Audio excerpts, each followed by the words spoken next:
자, 이슈 칼럼 이어가 보도록 하겠습니다. 오늘은 참 좋은 경제연구소 이인철 소장과 함께 하도록 하겠습니다. 소장님 안녕하십니까? 예. 뭐 사실 G20 정상회담이 오늘부터 양일간 열리는데 우리는 오늘 관심 있는 건 아니고 내일 오전 뭐 전 세계가 다 그럴 것 같아요. G2 정상 만나는데 이 지금 뭐 가짜 뉴스 막 넘치고 있고 그런데 이거 어떻게 보는 게 좋겠습니까? 일단 그 시장의 반응이 굉장히 좀 민감할 수밖에 그렇죠. 없는 사안이고 그러다 보니까 새벽에 마감한 뉴욕 증시는 혼조 양상이었고요. 또 아시아 증시는 좀 겁을 먹은 것 같아요. 지금 대부분 또 하락하고 있고 있어요. 중국 증시도 좀 많이 빠지고 있는 것 같습니다. 자, 이런 걸 놓고 보면 이제 아직까지 기싸움이다, 힘겨루기다. 예. 사실 미국 내 언론도 굉장히 좀 잠정 합의했다. 아니다가 엇갈리고 있거든요. 예. 그리고 홍콩 측, 이 중국 측에서는 계속해서 이제 이번 담판은 어차피 이제 패권 전쟁이니까 누가 양보할 사안은 아니다라는 걸 전제 깔고서 그쵸. 그렇다면 휴전 가능성이 좀 무게를 두고 있는 것 같습니다.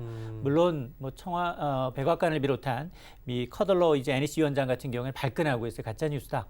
라면서 이제 부인을 하고 있는데 어쨌든 결과는 내일 11시경에 나오죠. 이 정말 세계 담판을 벌일 두 사람의 만남에 지금 뭐 관심이 쏠리고 있는데 근데 지금 그 나오고 있는 보도가 굉장히 신빙성이 있는 게 사실 기술 패권, 무역 패권, 안보 패권 이걸 한꺼번에 해결할 수 있는 묘안은 사실 없습니다. 어느 누구도 놓칠 수 없는 굉장히 큰 사안이기 때문에 그렇게 되면 만에 하나 이걸 그대로 액면 그대로 이제 불화된 모습으로 다시 한번 비친다면 지금 미국은 어차피 나머지 중국산 제품에 대한 관세, 추가 관세를 할 수밖에 없는 상황이죠.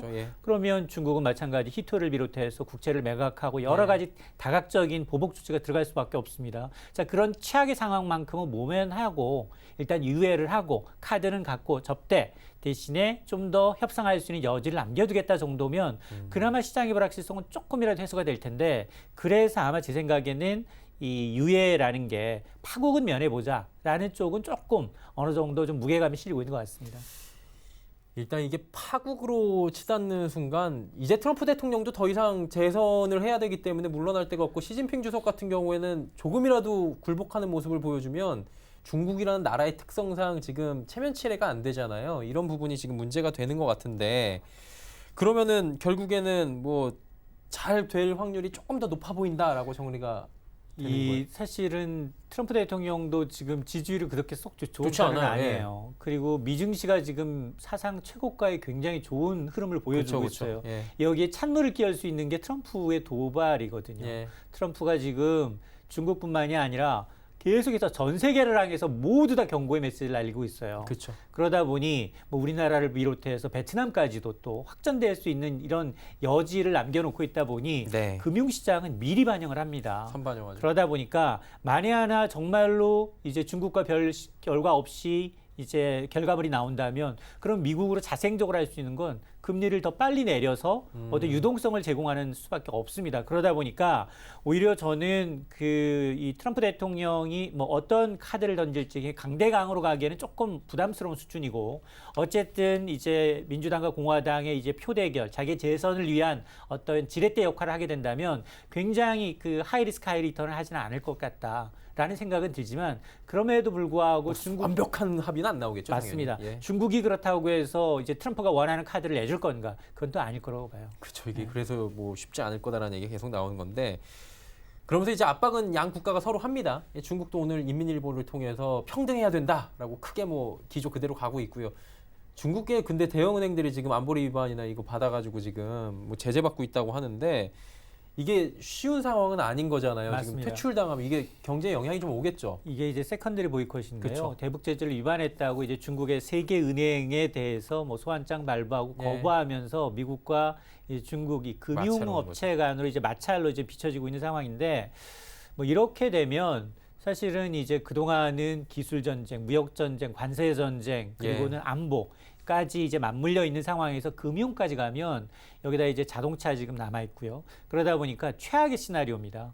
최악의 시나리오고 정말로 만에 하나 중국에 지금 거론되고 있는 교통은행이라든가 조상은행이라든가 상하이 푸동발전은행 같은 은행들이 예. 대형 은행들이 만에 하나 실제로 이제 미국의 그렇게 금융 시스템에 접근이 불가하게 된다면 이거는 사실상 전 세계 금융 시스템에 대한 어떤 연쇄적인 차단을 불러일으킬 수 있습니다. 그러다 보니까 이건 거의 뭐 전면전, 선포전과 비슷한 양상을 띌 수가 있거든요. 그렇기 때문에 이 카드는 언제나 쓸 수 있는 카드라는 걸 보여주는 건 맞지만 그러나 강하게 나갈 것인가 이 부분에 대한 다소 의문이 들고 대신에 이제 이런 소식만으로도 중국 시장은 위축될 수밖에 그쵸. 없습니다. 예. 해당 은행들이 이제 주가가 떨어지고요. 실제로 이 미국의 이제 화웨이 제재하는 또 다른 금융 쪽으로의 이제 전선이 이제 확대되는 것만큼은 좀 차단해보자라는 어떤 컨센서스가 형성이 되고 있고 예. 그리고 지금 미국 기업들도 중국에서 굉장히 힘듭니다.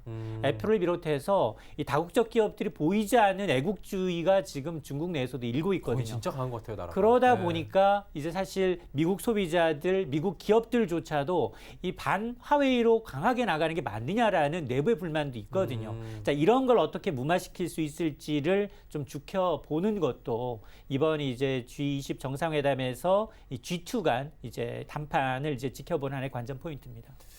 그러니까 이 댓글 보니까 은행 세컨더리 보이콧했다는 얘기 들으니까 역시 트럼프 대통령 모두 까기 인형이다 뭐 이런 얘기가 나오고 있는데 과연 그 모습들을 이번에도 보여줄지 좀 많은 분들이 의구심도 들고 또 여러 가지 생각이 들 것 같은데 이게 또 인정이 이렇게 되나요? 이게 베트남까지 확전되는데 베트남을 지금 이렇게 공격할 이유가 있나라는 얘기도 나와요. 한 두 가지 정도예요. 예. 실제로 G2 무역 전쟁의 최대 수혜자는 베트남이 맞고요. 예. 그리고 이거 중국산 수입품이 늘고 있는데 이게 진짜 메이드 인 차이나가 아니라 메이드 인 베트남에서 온 걸 메이드 인 차이나라고 붙이는 거 아니야? 이런 두 가지 의혹을 제기하고 있는데 실질적으로 보면 지난 이제 베트남의 경우에는 사실 중국과 국경을 맞대고 있는 것도 사실이고요. 네. 올 1월부터 5월까지 중국에서 이제 같은 기간 수출하거나 수입한 것을 보게 되면 이제 대중국 수입은 81%. 가량 늘었어요. 네. 그리고 베트남 역시 뭐 대미 수출도 거의 한 72% 늘었다는 겁니다. 지금 이렇게 막 거의 2배 가까이 는 데는 이 베트남이 과연 가장 큰 수혜를 보고 있다는 게 분명해 보이고 예. 또 하나는 이제 미국이 지난 1년 동안 관세 폭탄을 부과하면서 중국산 수입품이 줄어들 거로 기대를 했는데 오히려 늘고 있다라는 건 네. 순수하게 이제 차이나가 아니라 이거 원산지를 세탁한 게 아니냐라는 의혹을 받고 있는 데가 많은 세계 베트남. 공장. 중국에서 계속 공장을 옮기면 다음으로 갈 데가 베트남이거든요. 그러다 보니까 오히려 이제 이 원산지를 바꿔서 베트남으로 바꿔서 미국에 수출하면서 대중 이 무역 관세를 피하고 있는 게 아니야라는 의혹 때문에 베트남을 트럼프는 대놓고 얘기하고 있어요. 이제 가장 착취다. 베트남을 가장 나쁜 착취자라고 이제 꼬집어서 얘기를 하고 있는데 예. 사실 베트남을 건드릴 건 아니에요. 그러니까. 괜히 고래싸움에 새우등 네. 터지는 격이기 때문에 그럼에도 불구하고 누구든 무역 부분에 있어서 굉장히 이제 불공정한 잣대로 이제 대미 무역 흑자를 취득을 한다면 누구도 용서하지 않겠다는 어떤 시그널로 해석을 하면 되겠습니다. 노골적으로 우리한테 이득이 안 되면 모두 다 관세는 부과할 수 있다라는 부분을 보여주는데 이런 논리면 방글라데시나 파키스탄도 지금 공장 굉장히 많이 나가 있는데 분명히 또 타겟이 약소국가도 가능하다는 부분인 건데 이제 뭐 글로벌 얘기를 넘어서서 국내로 가보도록 하겠습니다. 지금 정치권은 뜨거워요. 지금 뭐 국회는 일을 안 합니다. 몇 달째 일을 안 하는지 모르겠고 뭐 저마다의 셈법은 있겠지만 제일 중요한 건 추경이잖아요. 맞습니다. 이거 어떻게 해요? 지난 4월 말에 추경이 이제 국회로 넘어갔으니까 지금 2달 넘었어요. 맞아요. 이게 타이밍이거든요. 돈은 얼마 되지가 않습니다. 당초 예상했던 10조 원에 훨씬 못 미치는 7조도 안 되죠. 6조 7천억 원이거든요. 예. 여기 절반을 쓸 용도가 다 정해져 있습니다. 미세먼지 대응에 써야죠. 그쵸. 화재에 써야죠. 그리고 이제 일부 일자리 문제, 예. 취약한 문제 써야죠. 돈이 다 정해져 있는데 돈이 못 나가고 있는 거예요. 집행이 안 되고 있습니다. 그러다 보니까 여야 할 것 없이 사실은 6조 7천억을 쏟아붓는다 하더라도 경기를 진작시키는 게 아니라 제가 늘 말씀드렸지만 막는 거죠. 그렇습니다. 경기 급격한 급강하를 좀 막는 효과를 기대해 보는 건데 네. 그것마저도 지금 여야는 패스트트랙이라는 정치적 어떤 이데올로기에 서로 이제 양보를 하지 않다 보니까 논의 자체가 안 되고 있어요. 그쵸. 근데 국회는 사실 문을 열려 있어요. 여야 특히나 자유한국당과 민주당만 합의를 하게 되면 끝나는 거죠. 그렇습니다. 끝나게 되면 당장 오늘이라도 내일이라도 7월이라도 열 수 있거든요. 이거 땅땅 치면 끝나는 거죠, 지금. 그렇습니다. 그럼에도 불구하고 지금 그 미세먼지 이런 이제 추경에 대한 구체적인 어떤 경기 부양 쪽보다는 오히려 자기네들의 또 정치 셈법 예. 내년 총선을 앞둔 정치 지형에만 더 초점을 맞추다 보니까 되려 이게 나중에 표심으로 나타나지 않을까라는 우려가 듭니다.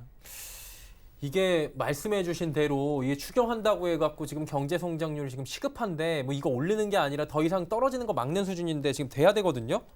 근데 뭐 사실 다시 국회로 간다 나경원 원내대표 어제 얘기 있고 뭐 황교안 대표는 계속해서 국회 밖에서 헛발질하고 있다 언론 보도 계속 나오고 있는데 이거 되겠어요 지금? 지금 사실은 임시국회는 2월, 4월, 6월, 8월 다 소집이 가능하고요. 예. 그리고 이제 사실 이제 그동안 너무 일을 안 했기 때문에 국민 여론이 굉장히 좋지 않습니다. 그런 걸 감안하게 되면 자유한국당도 계속해서 투쟁만 할 수는 없어요. 네. 개원하면 자기가 원하는 데는 들어가고 원하지 않는 데는 아예 다 배석을 하고 있어요.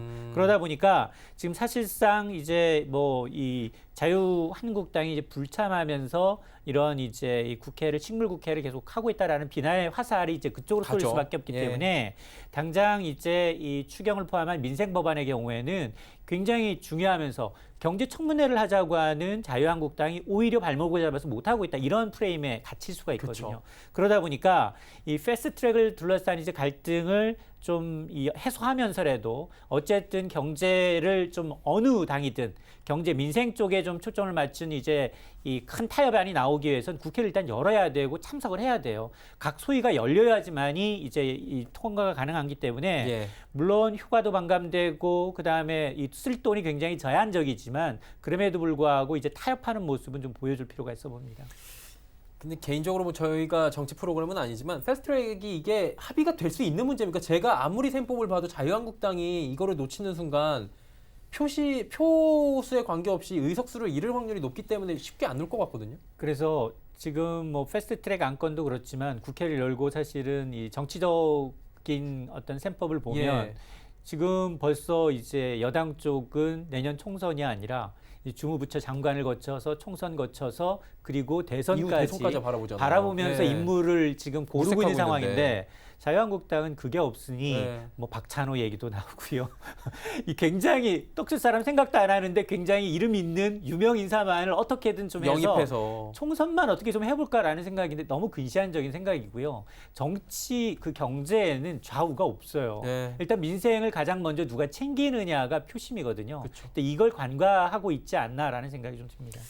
이게 참 황교안 대표도 지금 밖으로 계속 돌고 계신데 그 목소리가 들릴 텐데 지금 다른 행동들이 가끔씩 이제 언론에 노출이 되니까 그 부분에 대해서도 이제 여야가 그런 부분이 아니라 지금 먹고 사는 부분에 좀 합의를 해야 되지 않을까라고 한 목소리가 나오는 것 같은데 그러다 보니까 지금 시장이 뭐 내외로 지금 내후외환이다 얘기가 나와요. 불안해요.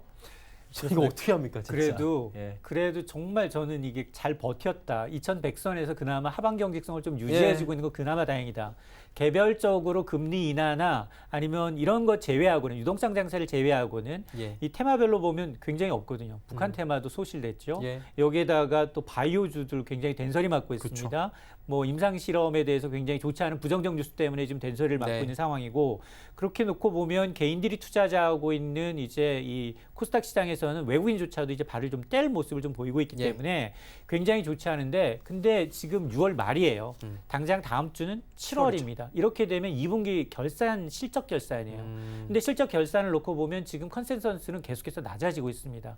특히 반도체의 경우에는 3분기가 저점이라고 그러더니 내년으로 넘어갈 조짐을 보이고 있거든요. 그렇죠.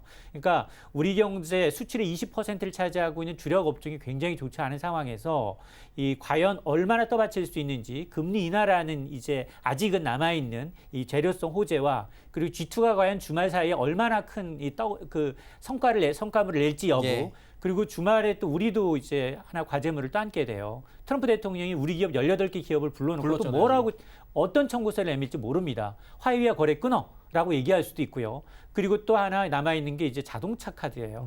트럼프 대통령이 지금 자동차 카드는 좀 빼들고 있는 상황이에요. 이거 넣을까 말까 자동차를 하게 되면 내가 누누이 말씀드리지만 유럽연합, 일본, 한국이 대상입니다. 그쵸. 중국은 자동차 판매가 거의 없죠. 많지가 않아요. 그러다 보니까 이렇게 확전될 가능성이 높은 굉장히 리스크 장세에서 우리가 지금 그나마 유동성 장세, 금리 인하 장세 요거에 기대고 있기 때문에 사실은 그다지 썩 좋은 상황은 아닙니다.